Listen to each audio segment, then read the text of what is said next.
Well, I like the thing you sent over today. Where did that come from? It came from this book. How to Win the War on Truth. Okay. And who is Yeah, that? it is by a guy named Samuel Spitali, who I've never heard of. It's illustrated. You can see throughout what I sent you. There's illustrations and such, and he spends about 300 pages going over examples of propaganda type of things and sort of debunking a lot of them. One of the things I sent had to do with the critical race theory. Now, Yeah. Yeah. that was one that I thought was most interesting was you remember the lady who spilled the McDonald's coffee on her lap Yeah. and Yeah. food McDonald's, and that became the rallying cry for all the people who wanted to Court reform. Yeah. yeah, court reform and to limit that kind of thing. According to this guy, the actual case was that they said initially that she was driving and trying to do it, and trying to put sugar in her coffee while she was driving. None of that was true. Her grandson was driving. They pulled over so she could put sugar in her coffee. The cup disintegrated in her hand and spilled all over her lap. She had third-degree burns over 16% of her body, which was in a very sensitive place, as you might Yeah. imagine. She spent 9 days in the hospital. Took 2 years to recover. Initially, she asked McDonald's to pay $11,000 for her uncovered medical expenses, and they refused twice. That's all she asked for in the original suit. It was the jury who saw what had happened to her, and then awarded her $2.7 million, which was later reduced by another court to about a half a million. And she became sort of the poster child of fraudulent and lawsuits or trivial lawsuits that are out of control. Mm. So this shows you how the truth can be manipulated so grotesquely. Yeah. I titled our discussion here "The Truth as We Know It," with that sense in finding out what is true to you and what is true for me, and trying to uncover how it is that we perceive the truth. What is it that persuades us that something is true? And I think oftentimes it's the first impression that if a news story breaks, then that's the thing that takes hold. Correct. They always say that the headline, when it's repealed or it's rescinded, it's on page 17 in the column. Right. We don't pay attention to the corrections. It's that first impression that we get, and I think that's you know had she in the beginning had pictures, things would have turned out differently. That's why the uh, um, incidents that occur, like the Foreman incident and other things, if you have pictures, that impression stays. If you had Right. had a reporter talking about how police officer knelt on this guy's neck, it wouldn't have caught hold. It would have been would have gone the other way. The police would have been the victim somehow. But Right. how do you score that first impression? And I I don't know. I wonder if it's even possible once people have fixed their once they've kind of decided for themselves and they know what they believe, not what has been proven to them, but what they believe to be true. For example, this trial going on now, the Murdoch, I think his name is, allegedly killed his wife and son. Most people have already made up their mind about it. So, the verdict's supposed to come in soon. That's not going to change that opinion. So if he's convicted, everybody's going to say, well, I don't know which way it goes. I tend to believe he probably is guilty, but what do I know? I'm not there. I don't have any facts presented to me. The evidence is not compelling. That's what it Right, comes to. right. So I don't know. I I think we're in a particularly dangerous time in the sense that the tools are getting better for communication, but the downside is the first one there gets to control the way the story goes. So, we have people now with cell phones who anytime an incident occurs, somebody's got it on their cell phone. Well, depending on who that person was, which way they're pointing the camera, and and what their impression is, that's going to be the image that that survives. So I don't know. I think the people that, particularly people that are on the scene who don't have a visible dog in the hunt, tend to be more credible than the people who other folks might think they are part of some establishment or part of an organization that might be trying to slant the actual outcome in the news. Yeah, well, I'm hopeful that if there are enough enough views of whatever the situation might be, that we can have a lot of different perspectives on it and try to arrive at the truth. But one of the things that was listed in that passage that you sent was when they were talking about beliefs, that your beliefs don't demand facts.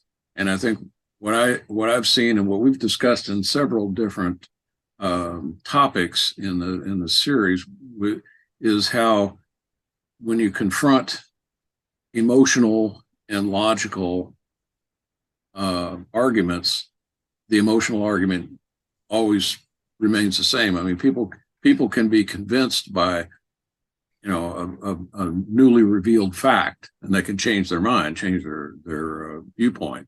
But feelings and emotions don't change. So if you have whatever it is that you believe really strongly, you're very unlikely to change it. So I don't know how that can be addressed. It's very frustrating to think that, I thought perhaps through these discussions, we could come up with some idea that, it's not going to change the world, but perhaps the people we know could be influenced by, make an argument. I had hoped that perhaps we could put out the first impression on something to be persuasive. So, that's I don't know that is going to be, it's going to be possible. How do you see what the problem is? That people have got, silos of beliefs, and it's increasingly difficult to cross over. But how do you address that? I don't. Well, it seems like, I think you're right. The thing that the people tend to, the first information source that hits the person's consciousness tends to determine how things get sorted out in that person's mind. And if they're only watching one information source, or information sources that are biased by their nature and almost by their actual existence. That's why they exist. Fox News comes to mind, which was it's proved this week that they only care about the truth be damned. The only thing we care about is whether or not we maintain market share, and that's it. And so as long as you have people fixed on that source or those types of sources, MSNBC can be the same way. If you dive down into that deep, because if you sit there and watch that for several hours, then everything gets a little murky along the way. So being able, I think, having sources that are responsible and credible is key. And I think that we as a people, we don't value and we don't practice and teach the skills of critical thinking. That when the first information comes across, the next question you should have is, why is that so? And what prove that to me? What supports that particular conclusion or that impression that I'm starting to feel and what other people are trying to project on me? You know, where's the data?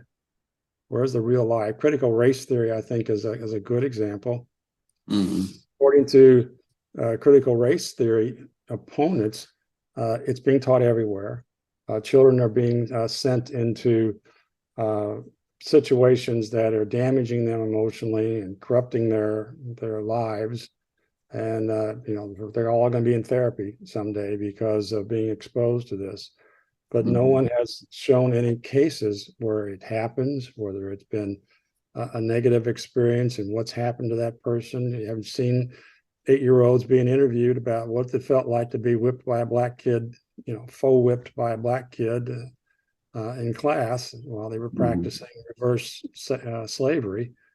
So you don't have any of that. You just have all of the rhetoric that people are spouting on it and turning it into an issue that has no legs.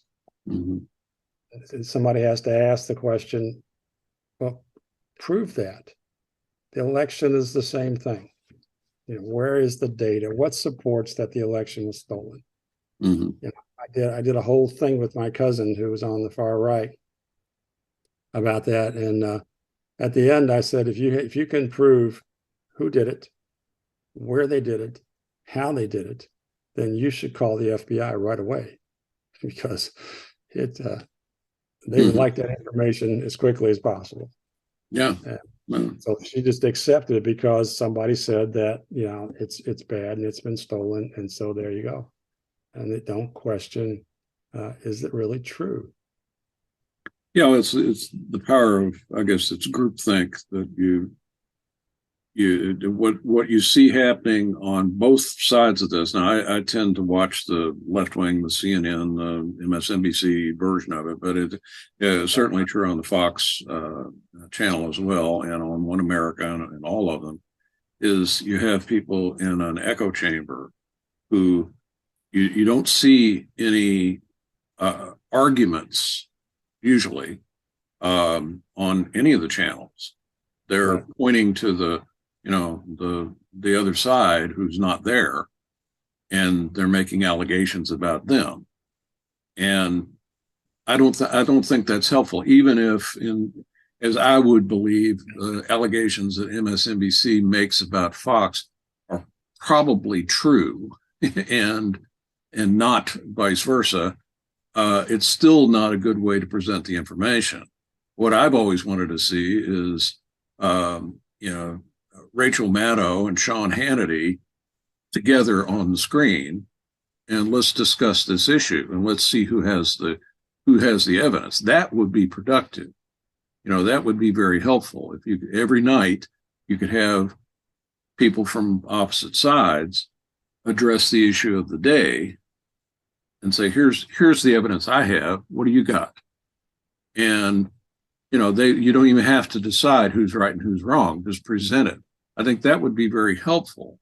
And I've wanted to do a similar thing here, but I've been unable to find anyone on the near right, much less the far right, who's willing to come in and talk, because they're threatened, they're intimidated. I'd say, well, watch this video, and if you'd like to join us, come join us. No, don't want to do that. So where people are content to live in the silo that they've grown accustomed to. And, it's like people don't change religions very quickly. Once you've latched onto one, you pretty much stick with it, even though you may not agree with everything. That's your tribe. That's where you belong. But I wanted to share something with you. I usually, after we do these things, I go back and try to create a little intro to let's see, where am I? To our presentation. This is what I do, and this is what I was thinking of today. I don't know if you're going to be able to. all this is I wrote a little theme music for this, but I want to compare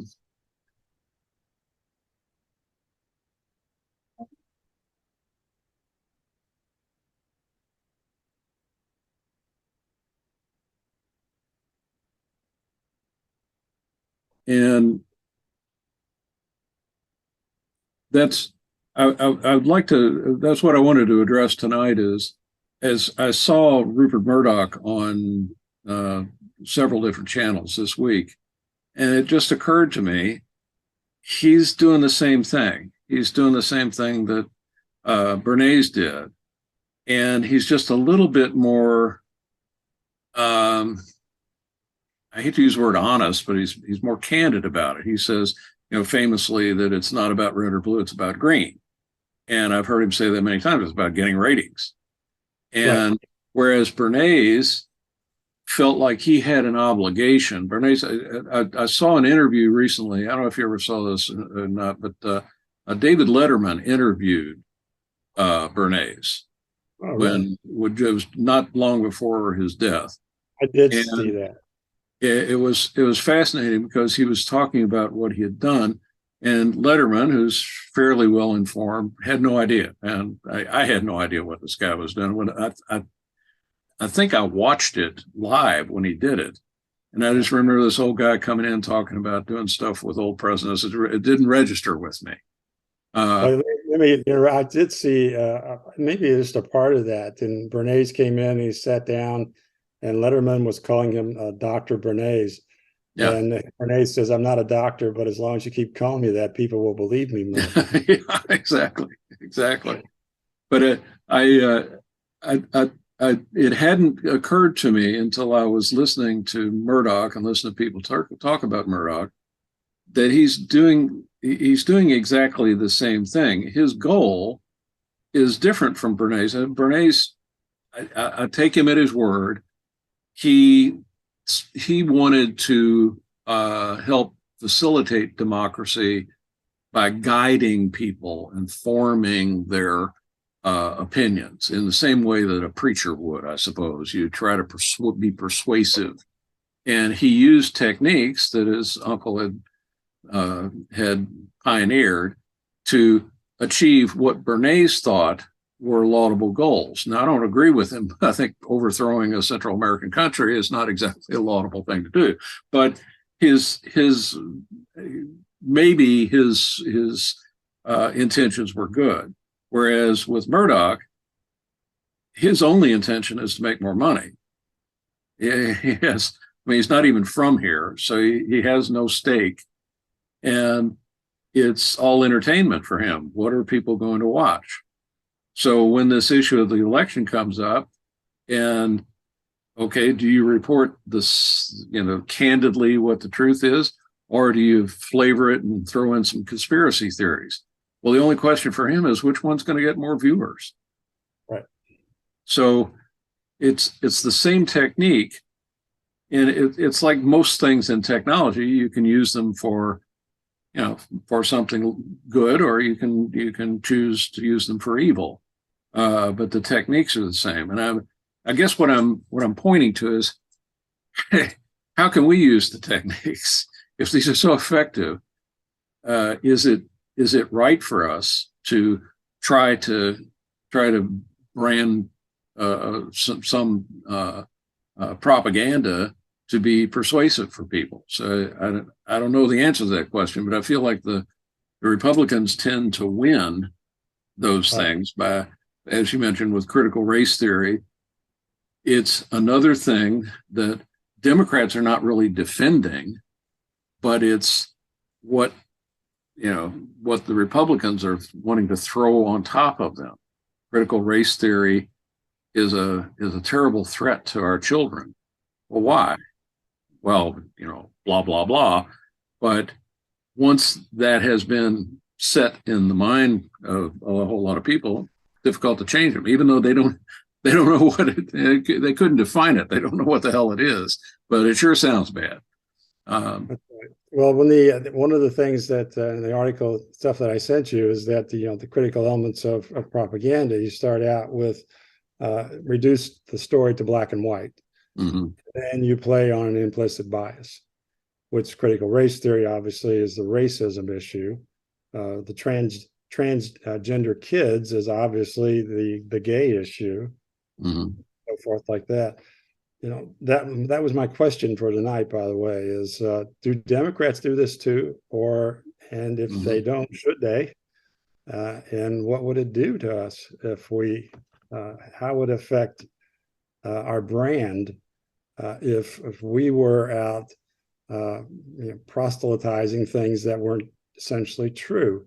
Biden's doing just a little bit of that. He keeps harping on the meme that the Republicans are trying to destroy Social Security, when the Republicans have stood up in loud voice in front of him and disclaimed that intention. But he persists still harping on that. He's not as sophisticated as the Republicans are. One of the central themes of the book that I just showed you was that all of this pertains to money. Whenever you see propaganda, I don't know if that's totally true, but it certainly pertains to power. But you think about what the coal companies do, what the oil companies do, what the cigarette companies have done, all of that propaganda and the climate change, et cetera, all had to do with their financial security. Yeah. And so, and they're willing to segment and divide the country in the service of that. The Koch brothers, this book said that Koch brothers participates in dozens and dozens of groups that are on one issue or another, and supporting them and encouraging them. They're very, very active in all manner of shape and form across the board. And it all has to do with their security and security of their industry, no matter if 2 generations from now we're living in caves, or we see the civilizations that we built start to crumble. So it's a tough question whether or not the Democrats could do that. I think that they could get on the edges of it and be more effective, but I don't think that we're very good at answering these things. For instance, the trans thing, which is now spread across all the states, and it is galvanizing. If you've read the trans law that's being proposed in Kentucky, it's barbarian.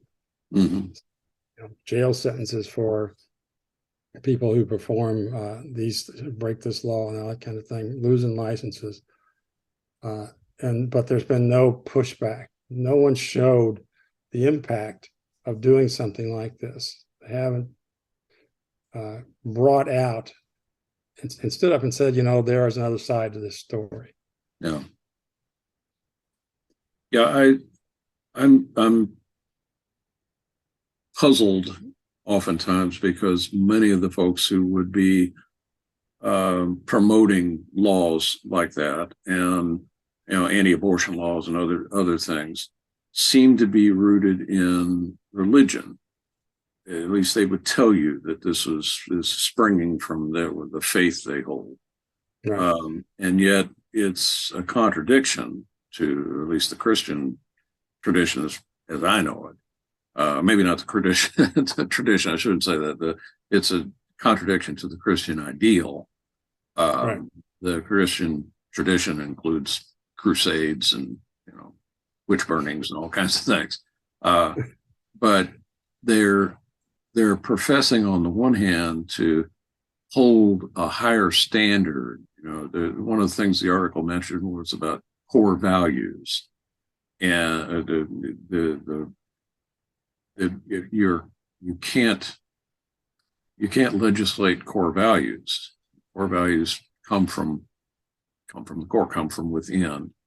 And we have had a tradition of both sides ultimately acquiescing to an ideal like justice, fairness, equality, that we may have different interpretations of what that means. Justice, for instance, some people would say an eye for an eye is justice, and other people would say, not so. But we could rely on an understanding of core values, even though they might be interpreted in different ways. What it seems today is that we're not concerned about core values. We don't believe that there are any universals. Both sides look at the other side and say, well, those folks have no morality. Those folks have no code, no ethic. And it reminds me of a scene with in A Few Good Men, where the colonel was saying, you talk about words like honor and code, and we live by those things, and you just use them as punchlines. That we don't have a mutual respect for each other. That yes, we all want fairness. Now let's decide what fairness is. No. We don't all want fairness. You don't. I do. You don't. And we want to separate ourselves along the core lines. And that's the most dangerous thing.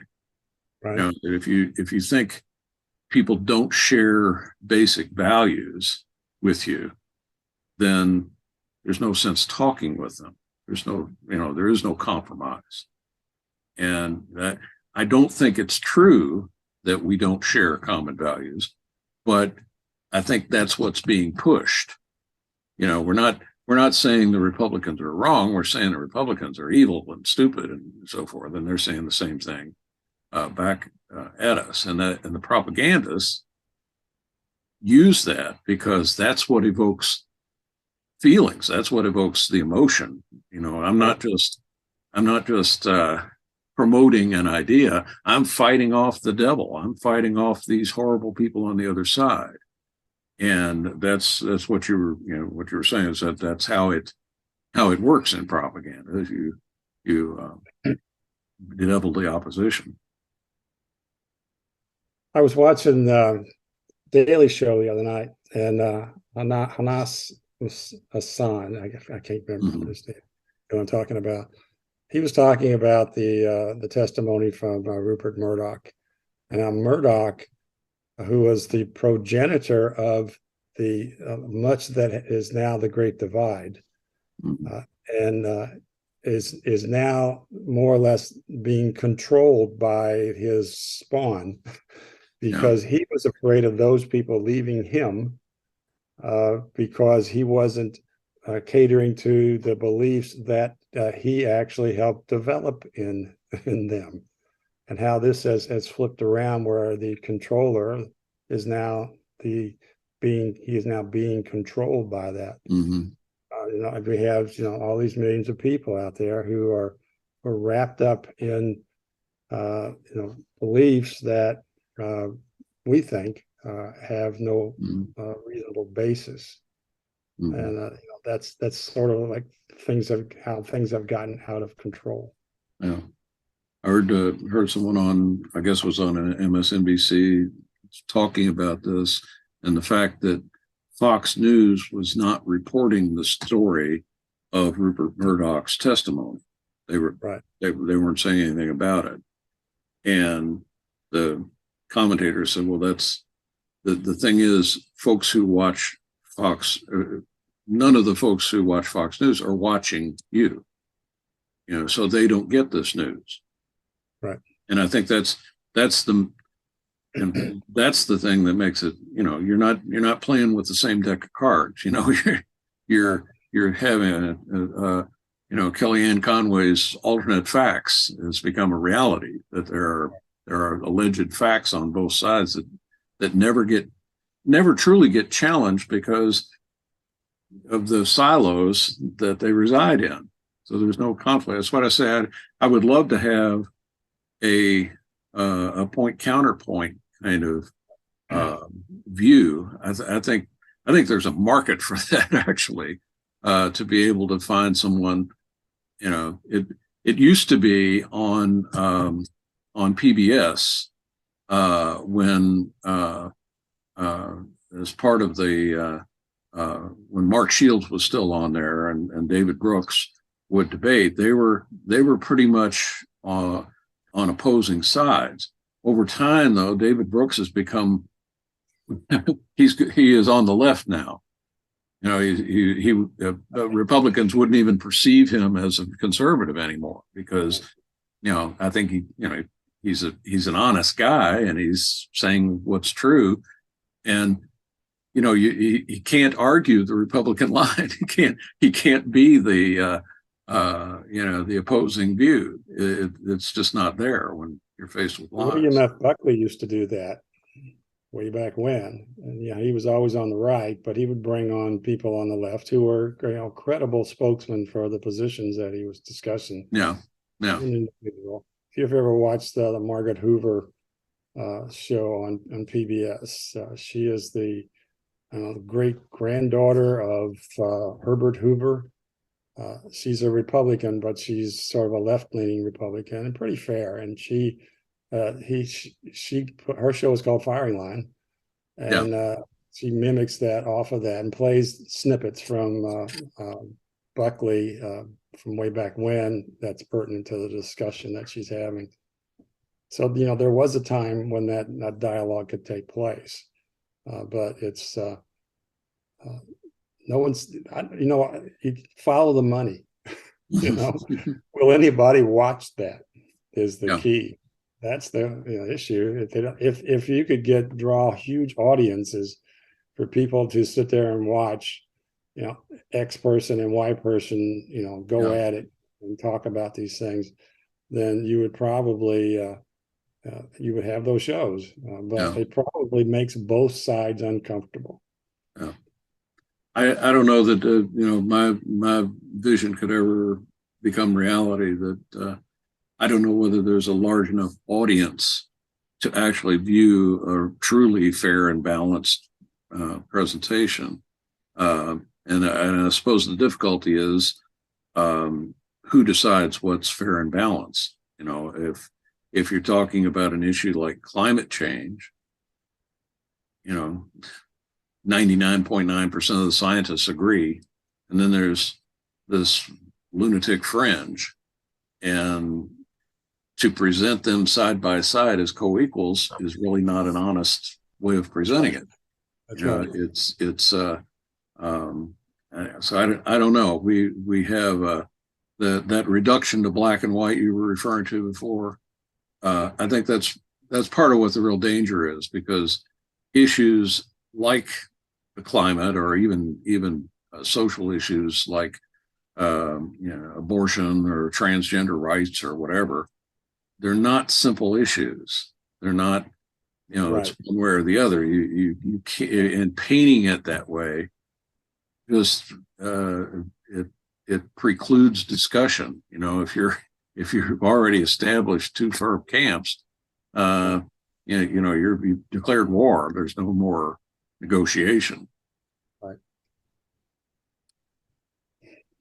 Well, just to add to that point before we go, on a micro level, that group that we've talked about called Better Angels, where a group of people get together, and I happened to run into my cousin who first told me about it. And he still participates in that as well.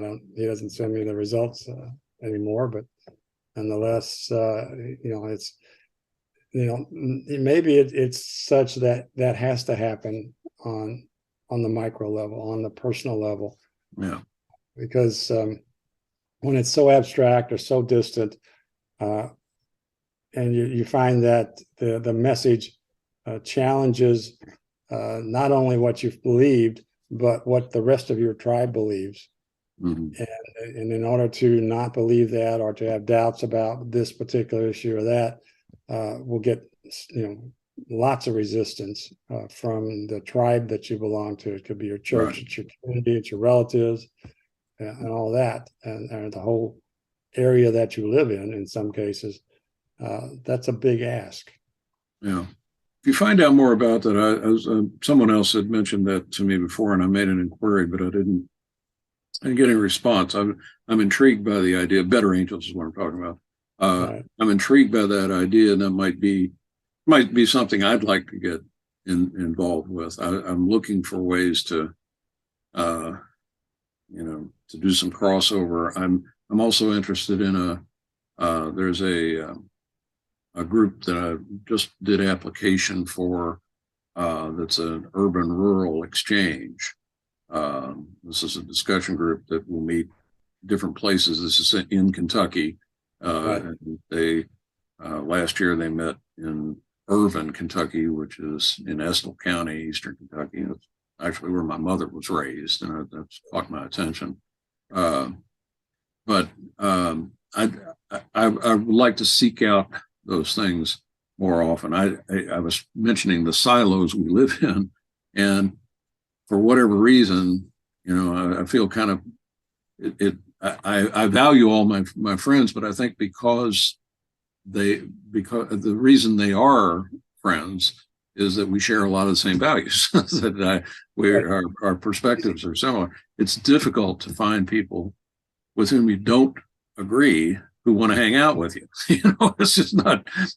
I think that's one of the interesting things about education is if you're in a school, if it's the right kind of school, you're going to find a lot of people who don't agree with you, and you're kind of forced into points of discussion. So I found that at Bellarmine for certain.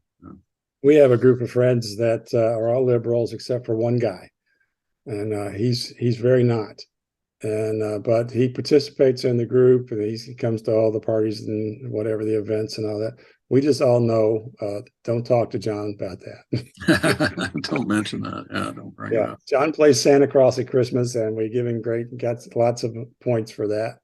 But it's don't get John started. No Well, longer. they may say that about me in some circles too. Don't get me off on that. But there's something else that I wanted to add to this. This was kind of an extension of the thing I mentioned before. I was trying to draw up this comparison, and these are the 4 parts of the Century of the Self videos. And I was listening, and I wanted to look at what Bernays, or at least what the video series was saying about Bernays. And I put this together as a comparison. A couple of the things that I think I'm most interested in right now, the techniques that he used. He was using newspaper and eventually motion pictures and some television to put his points across. And he used things like endorsements and PR stunts and eroticizing things like cigarettes and cars and so forth. And what Murdoch has done is use TV personalities and the silos that are already created. He's peppered that with, a lot of flag waving and the identity politics. What I'm concerned about now is what's the next step here? And I think one of the things, you're familiar with how artificial intelligence is working on you right now. I'm sure, there's an algorithm that's feeding you information. So if you go onto a website, you're going to get lots of responses in return. But artificial intelligence is becoming so sophisticated that it's getting harder to tell where it begins and where it ends. And it's only going to get better over time. And it's possible now to have a machine write a story and then deliver that story in a language that sounds natural, and you can create a picture of a person who doesn't exist. If you think about, I remember when I first saw Forrest Gump, it scared me because I realized that you could rewrite history, the history that you see on film. You can redo it so it comes out differently. So you could have, I don't know, the moon landing and put a phone booth in back of it and destroy the image. So what I've been concerned about all along is what's the next step? Who's the next person going to be in the next technology, which I think is going to be an AI driven world, and who is going to control that and to what end? So I'm going to share this with everyone because I think it's an important thing to be talking about now, detecting artificial intelligence and challenging it, because it's so powerful for people who are unaware of it. It seems like you're just getting right now you get information based on a relatively simple algorithm. How many clicks have you made and how many sites have you visited? But artificial intelligence with supercomputers is going to be able to dig a lot deeper into your personality. And it's going to be like they'll show you on the screen telling you what you think. It'll be a different world. We think about for years now, we've been aware that the Chinese are collecting every little scrap of information they could possibly find, no matter how oblique or obscure it might be, on every person they can possibly find. Mm-hmm. And and when you start throwing supercomputers and AI in the mix there, you can make some pretty powerful, very believable responses and images and presentations. That to me is, we think, well, I don't care if the Chinese know where I do my banking, or where this or that, or how much I spent on Amazon, or any of that stuff. But if they can make sense of it on a mass scale, they can have a huge impact. And just because they're doing it doesn't mean that we're not doing it too. Yeah. I think that when you think about computer generated images, thoughts, presentations, and messages that are not being controlled by people, I think that there's a constitutional question there around the issue of free speech. Where does that really apply? Does it apply only to people who are first person generating messages, or does it apply to people who generate these algorithms and create these mechanisms that produce their own messages based on things that are too obscure for us to know?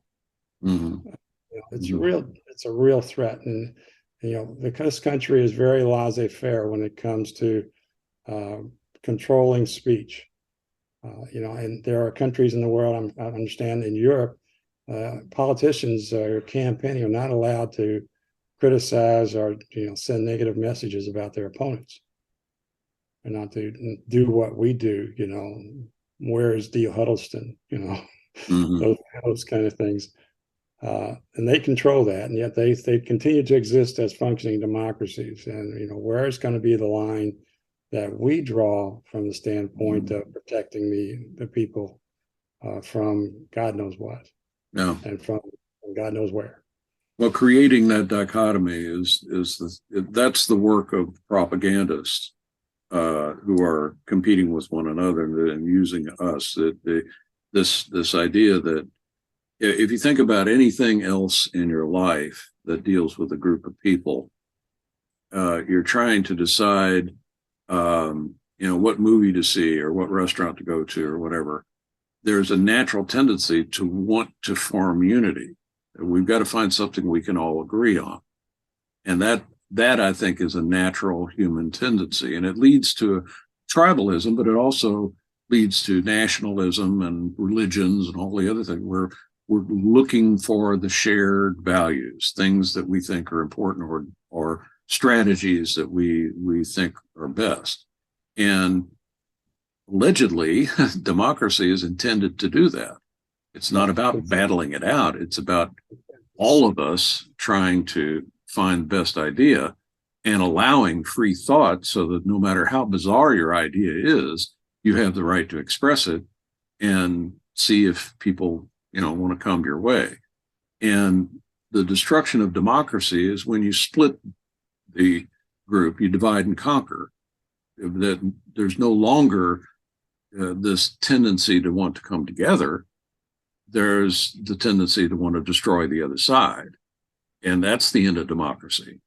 And I think it's something I yearn for, to be able to make an argument that is in, I'll make this personal for just a moment. I had we just had some cards printed up that I'm giving out now about. You probably can't see this, but it's about this project down the street, the Gilman's Point project. And I realize I'm a propagandist here, that I'm trying to convince people. So I'm making videos and putting out posters and doing other things to try to convince folks. But my interest is in what's best for the community. I'm not going to make any money off of it. It's not going to make me famous, and it's not going to get me elected or anything. I like to think that my motives are positive. And I was thinking about this the other day, that they're going to build a bunch of apartments down there. Well, how could I go along with that? And for me, it would be, well, in the public interest, if you built a high-speed rail system down the railroad track there and you built some apartments next to it, I'd go along with that. That's a good thing, because now people can get along without cars, and they can get to where they work and, where they want to go to shop and for entertainment and so forth.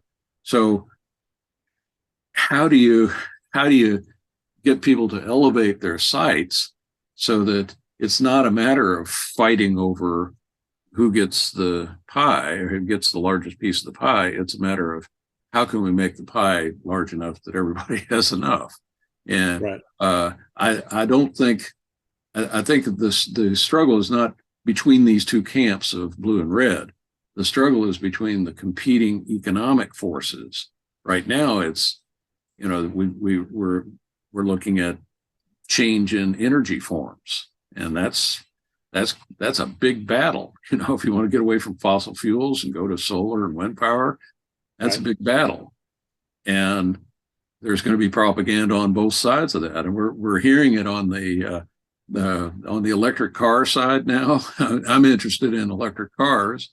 Hope to get one, but I was watching something the other day that said the energy production, producing enough electricity to power all those cars, that's not the problem. The problem is mining the materials to make the batteries. That's where there's a shortage. There's not enough lithium in the world to convert all the automobiles to electric vehicles. Can't do it. Well, there are other solutions besides lithium. I think that what that does is it drives more innovation. Yeah, well, the point is there are limitations built into any solution. So it's not going to be, the world's not going to be totally electric. We're not going to get rid of fossil fuels, but how do you strike a balance, and how do you make something work for everybody? I hear this all the time, that American people want something that works, and they're tired of the government that doesn't get anything done. And I think what they're running into is the politicians are being supported by these economic forces who have different goals. So they have no incentive to come to an agreement. Absolutely. And Absolutely. it's the propaganda that those companies are putting out that's forcing us into our position of stalemate. It's not the people themselves. It's not the population. It's the forces behind the scene. But anyway, that's my conspiracy theory. Citizens United. Yeah. That's so much impact. Oh gosh. Yeah. Well, maybe McConnell will decide that computers are people too, and then that could be an interesting development.